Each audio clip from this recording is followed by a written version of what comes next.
వివేకానందుని జీవితంలో మీకు బాగా స్ఫూర్తినిచ్చిన సంఘటన ఏదైనా మాతో పంచుకుంటారు? వివేకానందుని జీవితమే ఒక స్ఫూర్తి. అది ఈ సంఘటన చెప్పండి, ఆ సంఘటన చెప్పండి అంటే ఇది చాలా కష్టమైనటువంటి విషయం. ఒక మంచి సంఘటన చెప్తాను చూడండి. ఈయన అమెరికాలో జరిగినటువంటి షికాగోలో జరిగిన విశ్వమత మహాసభల్లో పాల్గొన్నారు. అది పాల్గొనడానికి ఆయన పడ్డ పాటలు అన్నీ కాదు. ఆ సభలో ఆ రోజు ఆయన sisters and brothers of America అని ప్రసంగించడం వరకు ఒక ఎత్తు, ఆ తర్వాత ఆయన జీవితం ఒక ఎత్తు. అవునండి.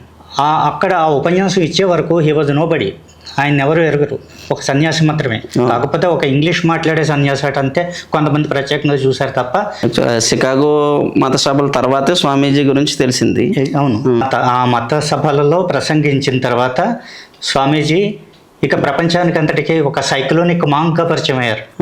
భారతదేశం కూడా అప్పుడే ఆయన చూసి గర్వపడింది. అంతకుముందు భారతదేశం ఏమీ ఆయన్ని ప్రోత్సహించి మా మతం, మన భారతీయత తరపున, సనాతన ధర్మం తరపున నువ్వు వెళ్ళి షికాగోలో ప్రసంగించిరానాయన అని ఎవరు పంపించలేదు. ఆయనంతటా ఆయన వెళ్ళడం జరిగింది. ఎలా వెళ్ళాలో, ఏ పరిచయ పత్రాలు ఉండాలో, ఎవరి రికమెండేషన్ ఉండాలో ఏమీ తెలియదు పాపం ఆయనకి. అలా వెళ్ళి ప్రసంగించారో లేదో ఆ రోజు నుంచి అమెరికాలో ప్రముఖ పత్రికలన్నీ కూడా ముఖ చిత్రంలో ఆయన పేర్లే, ఆయన ముఖ చిత్రమే ఫ్రంట్ పేజీలో వేసి సైక్లోనిక్ మాంక్ ఫ్రమ్ ఇండియా అని చెప్పేసి విపరీతమైనటువంటి ప్రోత్సాహం వారు ఇవ్వడంతో భారతదేశానికి కూడా అప్పుడు ఈయన మనవాడు, మన ఆధ్యాత్మిక గురువు అని తెలిసి వచ్చింది. అక్కడి నుంచి ఆయన ఒక విశ్వ గురువుగా ఎదిగిపోయారు. సరే, ఇక్కడి వరకు బాగానే ఉంది. ఈ గుర్తింపు రావడానికి ఆయన ఎంత కష్టపడ్డారో మనం చూసిన తర్వాత ఇప్పుడు అమెరికాలో విశేషమైనటువంటి స్పందన వచ్చింది. అక్కడ ఆ సభలో ఈయన ఉపన్యాసం విన్న 7,000 మంది సామాన్యులు గారు. అందులో శాస్త్రవేత్తలు ఉన్నారు, వైద్యులు ఉన్నారు, విద్యావేత్తలు ఉన్నారు, పారిశ్రామికవేత్తలు ఉన్నారు, ప్రపంచ మేధావులు ఉన్నారు. అలాగే వేదిక మీద, ఆ విశ్వమత వేదిక మీద అనేక మతాల పెద్దలు ఉన్నారు. అందరిలోకి వయసులో చిన్నవాడైనా ఏ ప్రిపరేషను లేకుండా, ఒక చిన్న కాగితం ముక్క కూడా లేకుండా వెళ్ళి అనర్గళంగా ఉపన్యాసం ఇచ్చినటువంటి వాడు.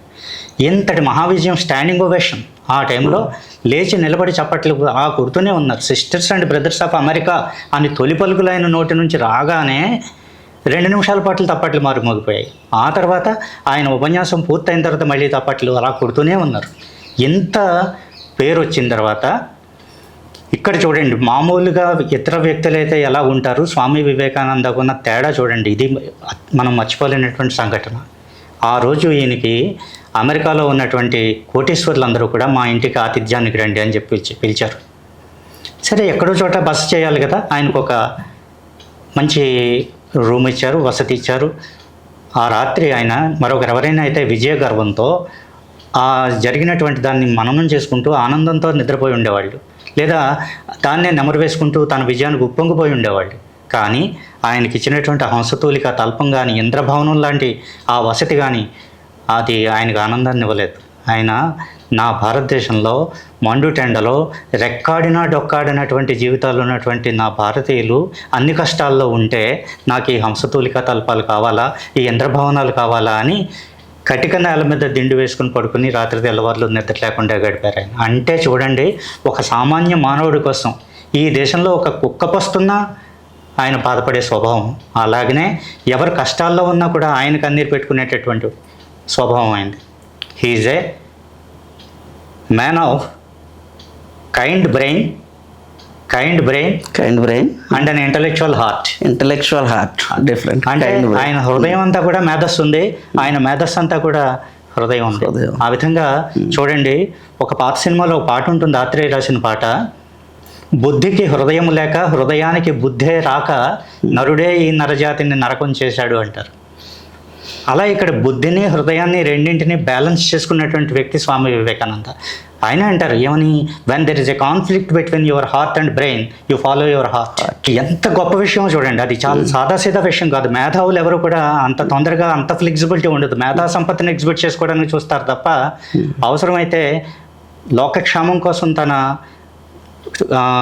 మేధస్సును తగ్గించుకుని అణిగిమణిగి ఉండేటటువంటి స్వభావం ఆయనకు మాత్రమే చెందింది. అందుగురించి స్వామి వివేకానంద జీవితం ఒక్కటని కాదు, అన్నీ స్ఫూర్తే.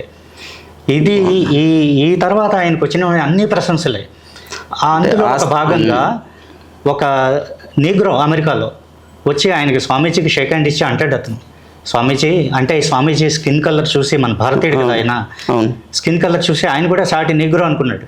అనుకుని స్వామీజీకి షేక్ హ్యాండ్ ఇచ్చి మన పరువు నిలబెట్టావు, మన వాళ్ళల్లో ఇంత గొప్పవాడు ఉన్నందుకు నేను గర్వపడుతున్నానని స్వామీజీని ఆయన విష్ చేస్తే దానికి స్వామీజీ థ్యాంక్స్ చెప్పి ఆయన భుజం మీద చేసి ఆయనకి థ్యాంక్స్ చెప్పి ముందుకు సాగాడు.